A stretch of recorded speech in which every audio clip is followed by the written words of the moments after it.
de qué se sirven puntualmente cada uno de estos autores, por lo menos en las obras que tomaron acá, para representar el mal. Después, por otro lado, me pareció interesante esto que tomaba Fabián sobre la elección de Virgilio como el guía. En esto que él decía, el guía fue humano, ¿no? Porque esto que decía Fabián, un poco como que después fue retomado por el resto. Esto que también decía Laura, ¿no? Sobre cómo el mal en el espectador o en el lector, visto como el mal somos nosotros, ¿no? Que decías vos. Ahí había como una conexión también con esto de por qué Virgilio, que no, digamos, que no va al infierno pero tampoco entra al cielo, ¿no? Como en ese lugar intermedio.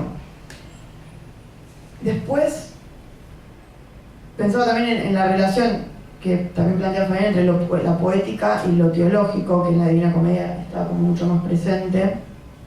Me preguntaba si en estos autores se podría pensar, en cada uno, en algún tipo de pedagogía respecto del bien y el mal, si es que en sus obras consideran que hay algún tipo de pedagogía para el lector o para el espectador, o simplemente esto aparece como mostrado pero sin ningún tipo de moral al respecto, o de enseñanza, o como uno lo pueda llegar a pensar.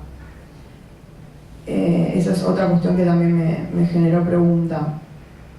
Con respecto de los antagonismos, esto del blanco-negro, entre héroes y villanos, esto que Laura nombraba como simplificación, ¿no? Como lecturas más simplificadoras, y el pasaje que también lo hablamos en la previa, ¿no?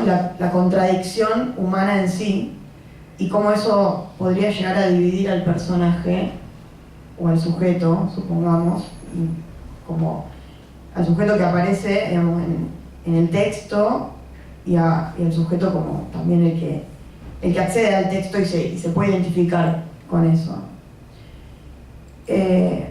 Otra de las cuestiones también que me surgían era un poco el tema de la multivocidad del mal, ¿no? Pensaba en tres cuestiones, si bien creo que hay más, pero el mal como sufrimiento, por un lado, que aparece en los personajes, porque todos padecen, viven su propio infierno, ¿no? Por retomar esto. El mal desde lo moral, ¿no? Como de los códigos comunes y en la relación con los otros.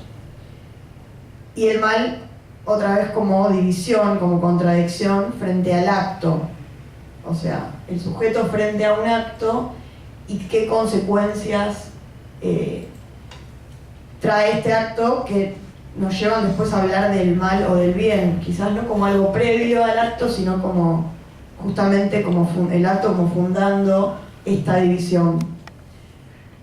Acá también pensaba en esto que decía Fabián sobre Dante, cediendo o separándose de Beatrice y de Virgilio, ¿no? Como aparece ahí el mal desde el sufrimiento, no sé si el castigo, pero en ese punto uno habla del mal de ojo o de me siento mal, ¿no? Como en ese sentido me interesaba esto de la multivocidad del mal. Después, nuevamente sobre esto de la identificación con el villano, tomando un poco de vuelta lo que decía Laura, o con el mal encarnado, ¿no? ¿Qué es dónde está encarnado el mal en estas obras? Sobre lo que decía el lugar de la batalla también me pareció muy interesante, esto de la licitud de matar sin sanción, ¿no? Como ¿qué lugar tiene la muerte acá, ¿no? Porque siempre parece como algo del orden de o la muerte o el asesinato, y esta relación que es lo que está fundando también, y dónde está la prohibición y dónde no, como dónde se corre esa línea de con qué vara se mediría ahí el mal o el no mal. pensaba, se me hacía otra pregunta, como cuál es el infierno para cada personaje, ¿no? El infierno de la Divina Comedia, como este lugar con los distintos círculos y compartimentos y esta división tan clara de, bueno, hizo esto, está acá, hizo esto, está acá. Incluso el mal como más pasivamente realizado o más activamente ejercido, como que está también distinguido. Y el infierno interno versus el infierno como un castigo venidero, ¿no? Lo mismo con la promesa del paraíso o el disfrutar de los placeres terrenales, un poco esto que también decías de los Macbeth. Después pensaba también en el tema del odio, también tomando lo que decía Cés, él lo decía más como el aborrecimiento. A mí me venía mucho el tema del odio y la pasión, ¿no? Como el odio como una pasión y lo pulsional que aparece ahí, el otro tomado como enemigo.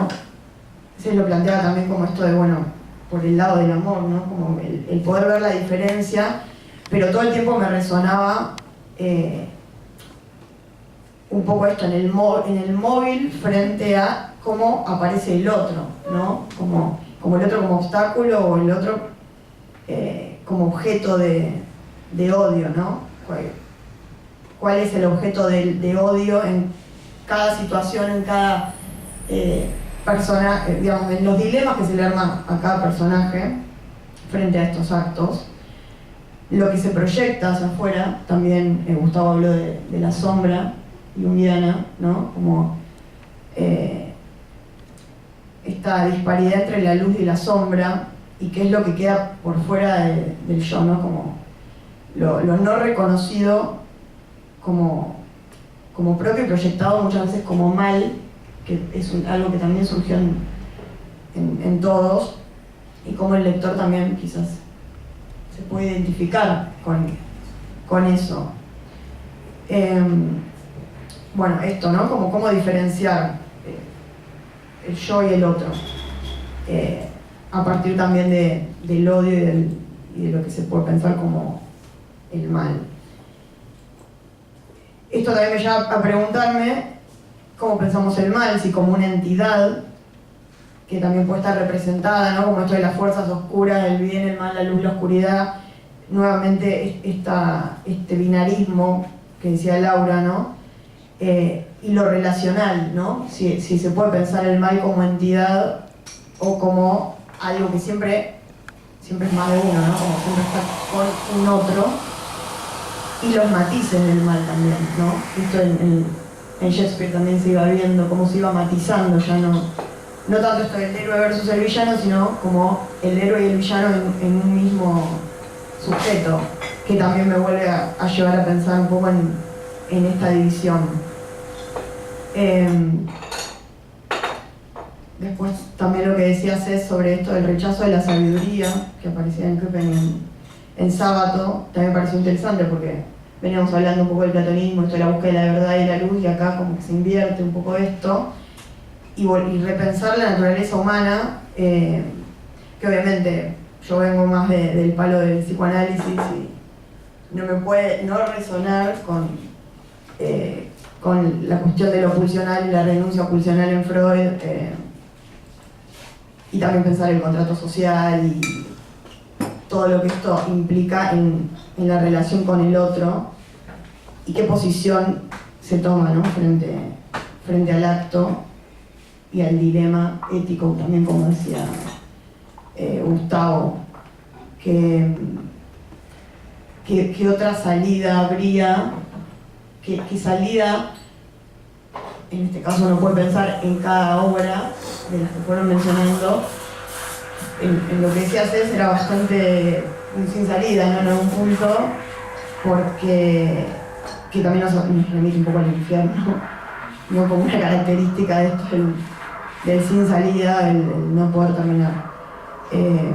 Bueno, esto fue más o menos como algunas de las cosas que me fueron surgiendo a medida que los iba escuchando. No sé si alguno quiere tomar la palabra. Yo. Hola, ¿qué tal? No, porque si no se me va todo de la cabeza.